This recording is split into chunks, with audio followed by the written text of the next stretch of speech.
Every empire in history has fallen not to foreign bayonets, but to the slow, silent rot of its own currency. Since 1913, the United States dollar has lost over 95% of its purchasing power. This was not an accident, it was a policy. We are told the Federal Reserve was created to save the economy from chaos, but declassified history tells a different story. It reveals a secret meeting on a private island, 6 men using fake names, and a blueprint designed to transfer wealth from the many to the few. We are living in the final stages of the largest debt experiment ever attempted. To see where it ends, we have to look at how the trap was first set. Imagine the year is 1907.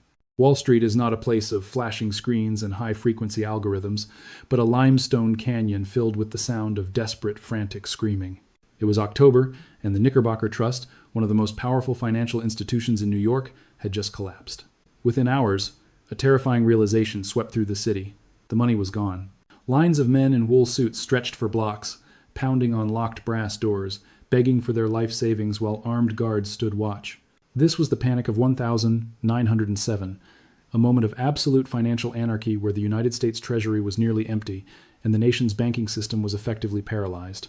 But for 80 years prior, America had functioned quite differently. Since the demise of the Second Bank of the United States in 1836, the country had no central bank, no master switch, no lender of last resort, and most importantly for the elite, no centralized control over the money supply. This decentralized freedom was a nightmare for the titans of industry. They didn't just want wealth, they wanted stability that they could manage. Into this vacuum stepped J.P. Morgan, a man whose shadow loomed larger than the government itself. As the panic deepened, Morgan acted as a one-man central bank. He gathered the city's top bankers in his private library, locked the doors, and refused to let them leave until they committed their own funds to bail out the failing trusts. He chose who survived and who was left to burn, effectively deciding the fate of the American economy from his mahogany desk. Morgan was hailed as a hero, a savior who stopped the bleeding with his bare hands. But beneath the praise, a more calculated pattern was emerging. The elite used the sheer terror of 1907 to manufacture a new kind of consent. They convinced a traumatized public that the current system was too dangerous to leave unmanaged. They didn't want the public to fear the banks. They wanted the public to fear the absence of a central authority. The chaos of 1907 wasn't just a crisis, it was the perfect marketing campaign for a permanent solution. The public wanted protection. What they got was a cartel. It was a cold night in November 1910 when a private railroad car with heavily tinted windows sat quietly at a station in Hoboken, New Jersey. Inside were 6 men who, combined, represented roughly 25% of the entire world's wealth. They were not there for a holiday. To avoid arousing suspicion from the press or the public, they used only first names and boarded the train as if they were going on a simple duck hunting trip to a secluded spot called Jekyll Island off the coast of Georgia. These men were the architects of the American financial shadow, representing the dynastic interests of Morgan, Rockefeller, and Rothschild. For 9 days, in total isolation, they labored over a document that would become known as the Aldrich Plan. It was a masterpiece of financial engineering, designed to create a central bank that was centralized, monopolistic, and, most importantly, entirely under private control. However, these men were masters of psychology as much as mathematics. They knew the American public, still weary of the money trust and Wall Street's grip, would instinctively revolt against the term central bank. So, they performed a pivot of historical proportions. They realized that to sell a private cartel to the masses, they had to wrap it in the flag of the United States government. They stripped the plan of its honest titles and rebranded it as the Federal Reserve System. The word federal was chosen to imply government authority, while reserve suggested safety and stability. It was a stroke of marketing genius that allowed the very bankers who caused the panics to pose as the regulators who would prevent them. They didn't change the contents of the plan, they just changed the label on the bottle. By the time the ink dried on the Federal Reserve Act in December 1913, the architects of Jekyll Island had achieved the unthinkable, a structural masterpiece that looked like a government agency to the public, but functioned like a private corporation for the banks. Picture a pyramid where the peak is the Board of Governors in Washington, D.C., appointed by the president to provide the public face of the system. Yet, beneath this political layer sits the real machinery, 12 regional Federal Reserve banks scattered across the country, each operating as a private corporation owned by the commercial banks in its district. This ownership is often described as symbolic because the stock cannot be traded or sold, yet this symbolism carries a very real price tag. Every private member bank is required by law to buy stock in its regional Fed, and in exchange, they receive a guaranteed, statutory 6% annual dividend. It is perhaps the most stable investment in human history, paid out before a single cent reaches the public coffers. The profit loop is where the satire of the system truly shines. We are told that the Fed's excess earnings are dutifully returned to the U.S. Treasury, but only after the Fed has deducted its own operating costs, expenses that, for much of its history, remained outside the reach of a traditional congressional audit. It is a self-funding, self-regulating engine that pays its owners first and the taxpayers last. This was the ultimate compromise, a decentralized network that appeared to dilute the power of Wall Street while actually cementing it into the very bedrock of American law. The regional banks provided the technical infrastructure, while the board provided the political cover. It was a design of profound genius and even deeper deception. The government was given the steering wheel, but the banks owned the engine. Imagine a room where a bureaucrat sits at a computer terminal, types a number followed by 12 zeros, and simply hits Enter. In that single millisecond, he has created more wealth than your entire family lineage has generated in 10 generations. This is the reality of the Federal Reserve, distinct from the cartoonish image of spinning printing presses. The Fed does not actually print paper currency. That physical labor is left to the Treasury. Instead, the Fed practices a modern form of alchemy known as digital reserve creation, expanding the money supply by simply crediting the accounts of commercial banks with money that did not exist seconds before. To manage this ocean of digital fiat, they wield three specific tools of manipulation. First, there are open market operations, where the Fed buys government securities to inject liquidity into the system, effectively turning government debt into spendable cash.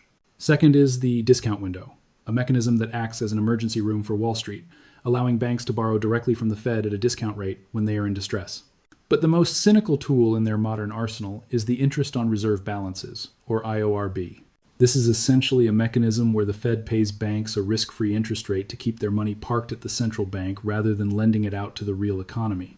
It creates a scenario where banks are rewarded for hoarding cash while small businesses starve for capital.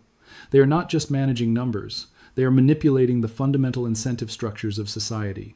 By controlling the price of money, they control the behavior of every human in the economy. Picture the ticker tape machines falling silent in October 1929, a moment that impoverished a generation. The history books in public schools will tell you that the free market failed, requiring the government to step in. The forensic evidence, however, points the finger directly at the Federal Reserve. Nobel laureate Milton Friedman proved that the Fed did not just watch the Great Depression happen. They effectively caused it by aggressively shrinking the money supply by 1/3 exactly when the economy was gasping for air.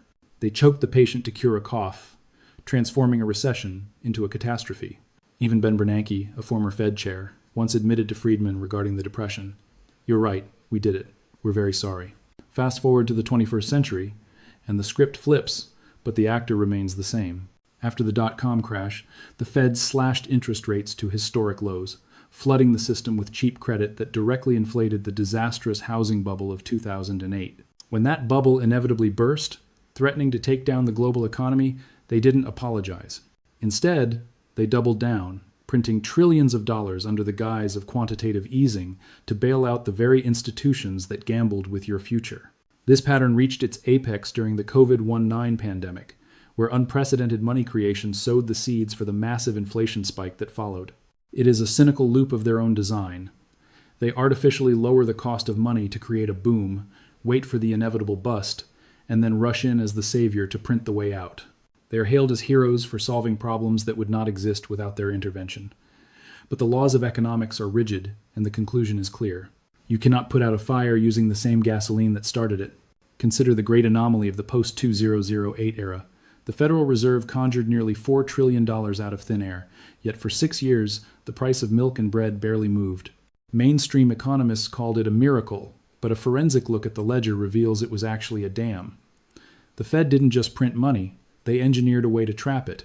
By introducing interest on reserve balances, they effectively bribed commercial banks to keep that tsunami of new cash locked inside the vaults of Wall Street rather than lending it out to Main Street. The money didn't chase consumer goods, which would have spiked the CPI.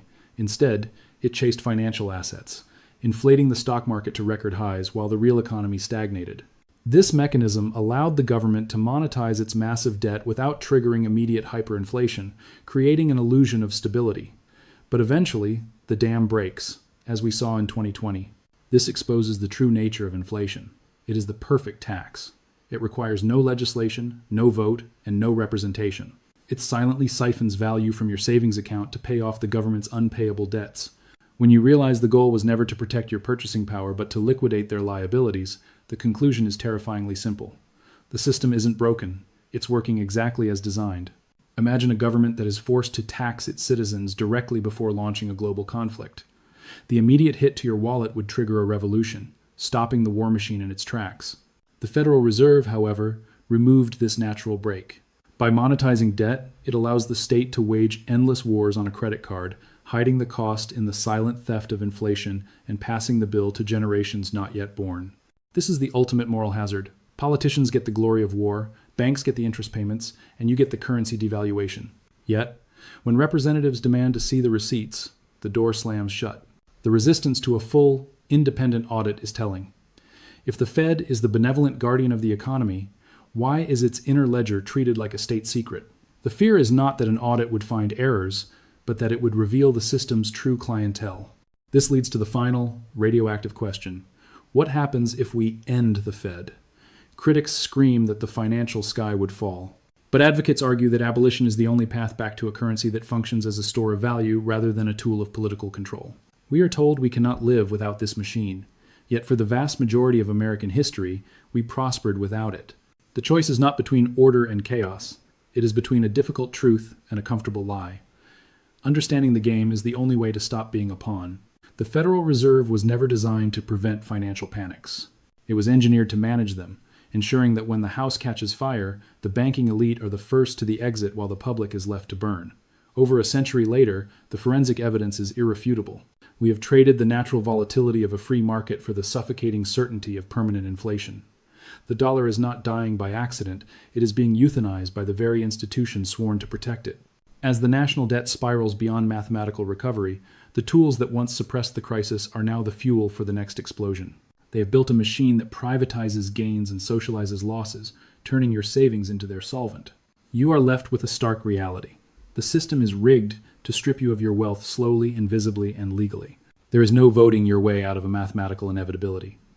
History warns that every fiat currency eventually returns to its intrinsic value, zero. The only question remaining is not if, but when. If you are ready to see the patterns before they repeat, leave the number 1 in the comments. Knowledge is the only asset they cannot confiscate. Subscribe to Financial Money History for the next declassified chapter.